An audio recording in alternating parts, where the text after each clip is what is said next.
이거 지금 7억에 8억에 못 팔아서 경매 나온 겁니다. 근데 그거를 7억에 사온다? 이건 숫자만 가지고 7억에 사오면 싸게 사오는 거니까 최대 3억까지 우리가 수익을 생길 수 있겠구나. 이런 단순 계산에서 사람들이 NPL 회사가 망하는 겁니다. NPL 사업자들 너무너무 많이 망해요. 다 이것 때문입니다.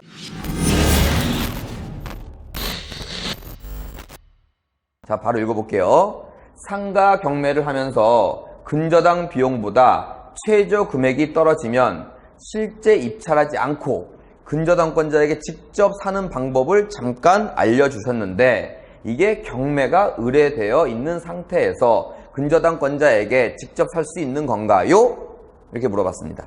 아마도 원장님께서 NPL 수업을 하셨던 모양이에요. 그 NPL 수업 중에 어떤 물건에 어떤 사연이 있다면 그 은행, 즉 근저당권자를 찾아가서 그걸 사와라, 이런 내용이었던 것 같아요. 자, 그러면 여기서 이제 질문은 뭐였냐면 경매가 의뢰되어 있는 상태에서 근저당권자에게 직접 살 수 있는 건가요? 네, 살 수 있습니다. 이것 또한 경매 전이든 경매 접수 후든 경매 낙찰 후라도 소유권이 이전돼 갖고 근저당권이 사라지기 전까지는 사고 팔 수 있다. 이렇게 말씀을 드릴 건데요. 지금까지는 단순 지식이죠? 그럼 여기서 이제 또 추가적인 질문을 한번 들어볼게요. 근저당권자에게 직접 사고 경매 낙찰받은 사람에게 돈이 들어올 경우 본인이 직접 구매한 비용보다 비싸게 낙찰받았다면 차익이 생길 수 있는 거고, 적으면 결론적으로 본인이 차액만큼 비싸게 산 거라는 내용으로 이해했습니다. 자, 좋아요.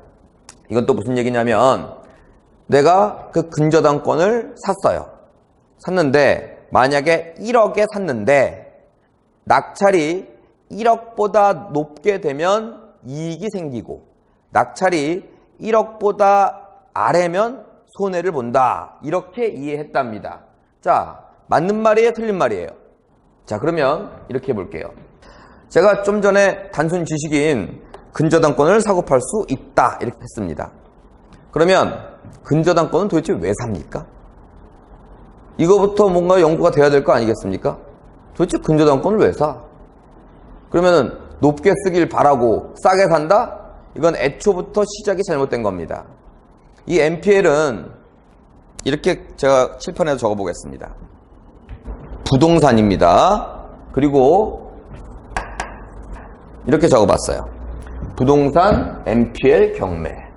NPL을 하든 경매를 하든 NPL을 해서 경매를 하든 이 부동산의 가치를 모르면 아무짝에도 쓸모없는 기술입니다. 다시 한번 강조합니다.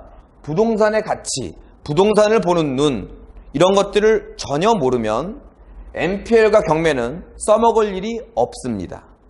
자, 그런데 지금 접근이 이 지식적으로 가다 보니까 이거를 알면 뭔가 돈이 되는 줄 알 것 같은 생각을 하시는 분들이 많이 있는데, 그러니까 NPL을 사갖고 더 높게 쓰면 이익을 보고 낮게 쓰면 손해를 보고 이런 이상한 결론이 나오는 겁니다. 부동산을 알면 우리가 손해볼 일이 없습니다. 그거 외에도 제가 추가적으로 몇 가지 알려드리도록 하겠습니다.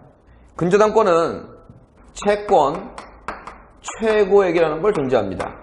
이거는 금융권마다 좀 다르고요. 보통 1금융권에서는 빌려 쓴 원금의 한 120에서 130% 정도 높게 설정을 합니다. 예를 들어 채권 최고액이 10억이 되어 있다면 빌려 쓴 돈은 한 7억 정도 된다는 얘기입니다. 원금은.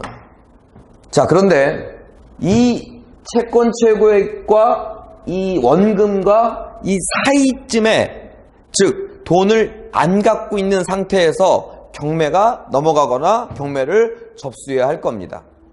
7억 그대로 있을 때는 경매를 접수하지 않을 거예요. 왜? 잘 갖고 있다는 이야기니까. 그럼 예를 들어서 이제 밀려서 한 8억 정도, 요 사이인 한 8억 정도가 이제 은행에서 받아야 될 돈이다라고 했을 때 이걸 이제 사온다면 이득을 볼 수 있다. 이렇게 생각이 드는 거죠. 다 사온다는 얘기는 10억에 사올 게 아니라 8억에 사올 게 아니라 더 싸게 사면 더 좋겠죠. 예를 들어 7억에 사온다. 그러면 지금 당장도 1억의 차익이 있고 시간이 지남으로써 9억이 될 수도 있고 10억이 될 수도 있죠. 경매가 접수되기 전이라면 무조건 1년은 걸립니다. 최소. 그러다 보니까 이 이자가 불어나면 최대 10억까지 될 수 있는 겁니다. 이 10억을 넘어가는 돈은 못 받는다고 보시면 됩니다. 그러니까 7억에서 갖고 이자가 밀려서 10억이 돼갖고 10억에 낙찰이 되면 우린 3억의 차익을 먹는 거죠. 자, 이런 식으로만 강의가 끝나니까 사람들이 오해하고 실수하는 겁니다.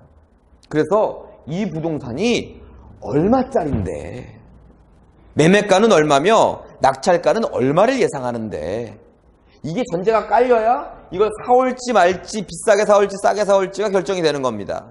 이거 지금 7억에 또는 8억에 못 팔아서 경매 나온 겁니다. 근데 그거를 7억에 사온다?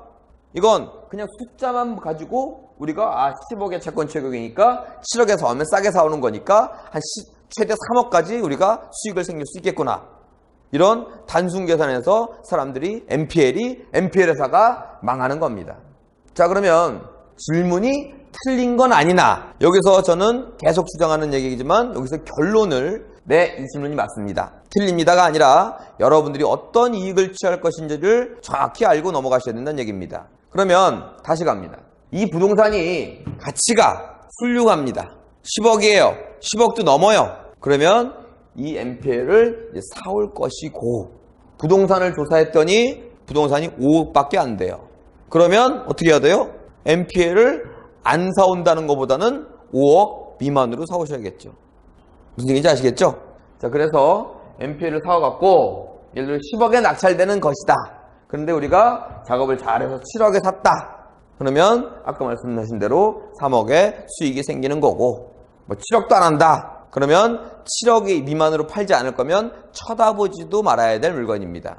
다시 처음으로 돌아와서 부동산이 좋아야 NPL을 하는 겁니다. 부동산이 좋아야 경매를 하는 거고요. 부동산이 좋아야 NPL을 통해서 경매를 하는 겁니다.